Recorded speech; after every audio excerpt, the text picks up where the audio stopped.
want to just make a quick video just for kind of an open discussion here. You can obviously add your 2 cents in the comments, please do. But I was just thinking about how often I hear about people selling bags that they haven't used in a few months, and then they instantly regret it, want to repurchase them. And so I kind of wanted to open up that discussion, my little tips or how I usually go about it. Now, obviously, if you are hurting for money or you've got a big expenditure coming up and you really would rather not spend the money in your account and you want to go ahead and sell a bunch of bags, do you, please. That these bags are not permanent, they're not that important. It's just a way to carry our goods from one place to another. So obviously, if you need to sell your bags for money, go ahead and sell them. And I used to be very disciplined about it. I used to, in the early days, I wouldn't buy a bag until I sold one. So one out, one in, kept my collection manageable. But then I noticed as I became more of a bag collector that I really was very careful and cautious about which bags I purchased in the first place. So they became not as disposable to me. I put so much thought into when I bought them that I never did want to sell them. And in a way, that's kind of hard because, you know, our houses can only hold so many bags. But it got to the point where I really didn't want to sell them. I liked all my bags and I used all my bags. So just kind of putting it out there, what do you guys do if you decide to kind of gravitate towards a different style of bag for like a whole year?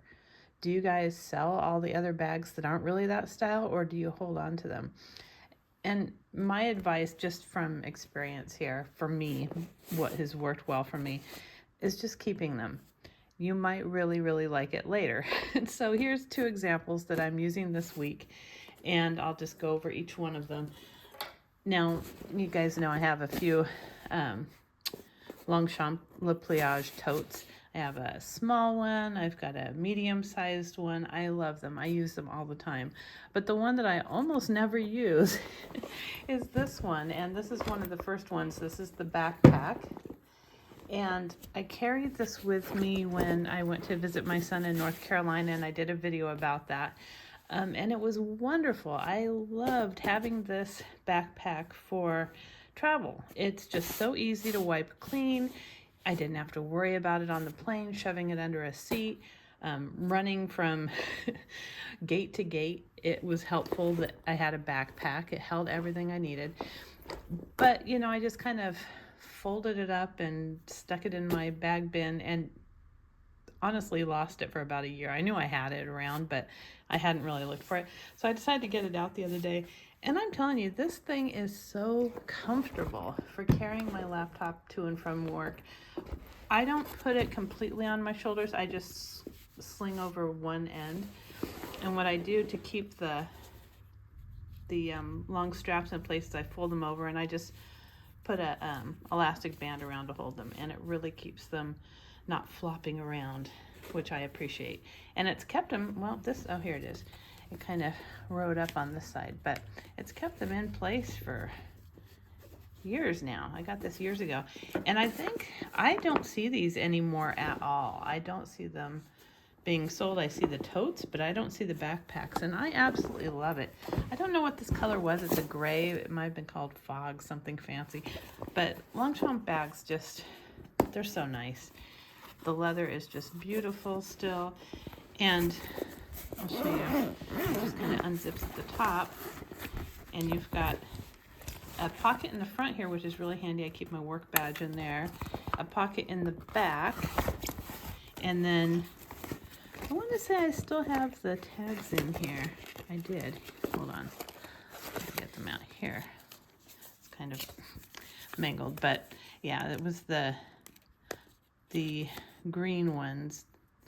I don't know what those were called, but yeah, I don't have the name of this bag or the color anymore. But anyhow, I have my laptop in here and then all the little knickknacks that I take to work. but it fits perfectly. And for some reason, just having it as a backpack, it just feels so much lighter than carrying it in a tote. Same laptop is just really comfortable. So even though I did not use this one for probably a couple years, I knew I had it, and that was so nice. I know it's somewhere in my collection, and I don't have to rebuy it. I have seen so many people and friends of mine that have sold and repurchased the exact same bag 2 and 3 times. They decide they want to sell it, they can make some money off it, they sell it, and then they instantly miss it. So they buy it again, and it's never the same. There's always different, because they're now older bags, you're not going to get the same wear and tear on each bag. It's always kind of a crapshoot if you're going to get one even as good as the one that you initially sold. And the prices on a lot of these bags have gone up through the years because they are discontinued.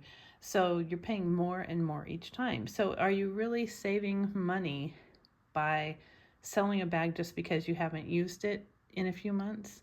I don't think so. If it's a bag that's a nice bag and it's a classic design and you think you might want to wear it again, just keep it if you have the space.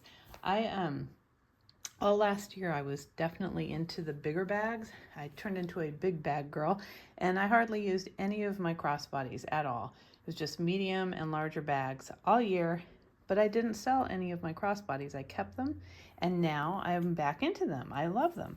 And this is one that I have thought about selling so many times because I'm not a pink bag girl. I wear this one probably Valentine's week every year, and that's about it. But it's the Coach Swinger, the regular size. I think this color was bubblegum, but it says original glove tan leather. And why I fell in love with this one is it also comes with a beautiful chain strap with the pink woven in, and it's gold, and it just looks so good with the pink. But I took it off here now because it's just heavy. And that chain isn't really my thing anymore, but it's still got the brass hardware on it, on the crossbody strap.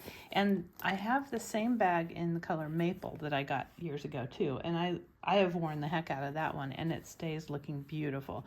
But this pink one I only get out a few times a year. And I saw it in my bag bin the other day, and I thought, why do I do that? Why don't I just, now Coach is coming out with the pink shades again, and I thought it's perfect for spring. This leather is so soft and nice. It's staying so nice. It's different than my maple one. My maple one has more shine to it, and this one does not. I just reconditioned it, but it's just so supple. And the Swinger size is just perfect for me. I just really have enjoyed this type of bag. I'll just show you what I have in here now. It's very minimal, but I would also have my phone in here, and then I just have my wallet. And this is, let me see the brand, hold on. Yeah, this is a hobo wallet, and I got this a few years ago from Nordstrom Rack, and it's really cool. It's like a printed suede with kind of a sheen to it, but the colors were so pretty, and it just feels really good. So that's a pretty good medium-sized wallet, not continental size, but that would also fit in here. And then I just have my keys on my little Coach key holder, and I just have a pack of gum in here. And then, like I said, I would have my phone. But other than the story patch, it's just open inside. It's just that linen fabric, no other pockets, but it's just a great bag. It's just lightweight. It holds just enough. I don't have to worry about downsizing my wallet when I use it. And it's been great. But if I had sold it every time I thought about selling it, I'd be trying to buy it again now. And, I got this from the outlet, probably on clearance. I think it was probably like $80 or something at the time. I didn't spend that much on it. But, they're hard to find now. And so if I was looking for it now, I'm sure I would end up spending at least twice as much trying to repurchase the bag I had already purchased. So that's my advice to you in this long discussion. You never know, you might like it again. If you've got the space to hold it and you don't have to sell your bags because you need the money right now, which is obviously, it's great that we can do that if we're in a bind and we need to get money quickly. But if you don't really need to and you're just kind of saying, well, I'm just going to sell it because I'm not wearing it, hold on to it for another year. You might come back around like I did with these 2 bags and absolutely love them again. And now I don't have the extra burden of trying to find them and pay a lot for them and possibly have them in not so great condition. I've got them. They're in my collection. I can just grab them. And so I'm trying to shop my own collection a lot more this year. It's just there's no need to keep buying a bag a month, honestly. I don't need any, but it's so nice, and I'm really rediscovering old favorites that I liked before, and I'm really happy to have them in my collection. So I hope you found this helpful, and if you did, please give it a thumbs up and subscribe. Until next time.